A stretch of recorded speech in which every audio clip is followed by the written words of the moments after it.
जी नाज़रीन, सिंधी न्यूज़ में ख़बरनि जो सिलसिलो जारी है। ख़बर शामिल कंदासीं दादू खां सखी सरदार चारण जी।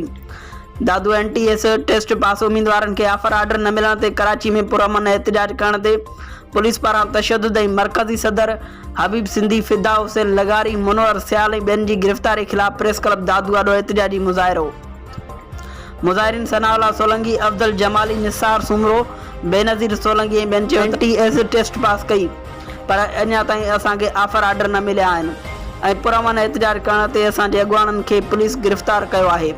उन अमल जी सख़्त लफ़्ज़नि में मज़म्मत कयूं था। असीं सिंध हुकूमत ऐं वसवारनि खां मुतालबो था कयूं त गिरफ़्तार कयलनि उम्मीदवारनि खे जल्द आज़ादु करे सिंध जी तालीम खे बहितर करण लाइ फ़ौरी असांखे ऑफर ऑर्डर ॾिना वञनि।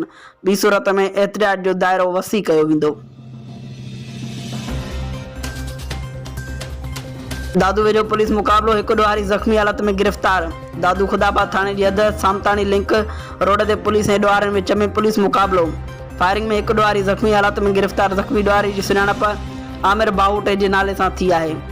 सामतानी लिंक रोड ते खुदाबाद पुलिस पार्टी पेट्रोलिंग करे रही हुई त पुलिस ते ॾोहारियुनि फायरिंग शुरू करे ॾिनी। पुलिस जी जवाबी कार्रवाई में हिकु ॾोहारी ज़ख़्मी थी पियो। ज़ख़्मियुनि खां पिस्टल हथ कयो वियो आहे। ज़ख़्मी खे इलाज लाइ सिविल अस्पताल दादू में दाख़िल कयो वियो। राब्ते करण ते SSP इरफान अली समो ॿुधायो त फ़रार थियल ॾोहारियुनि जी गिरफ़्तारी लाइ मुख़्तलिफ़ इलाइक़े में सर्च ऑपरेशन जारी आहे।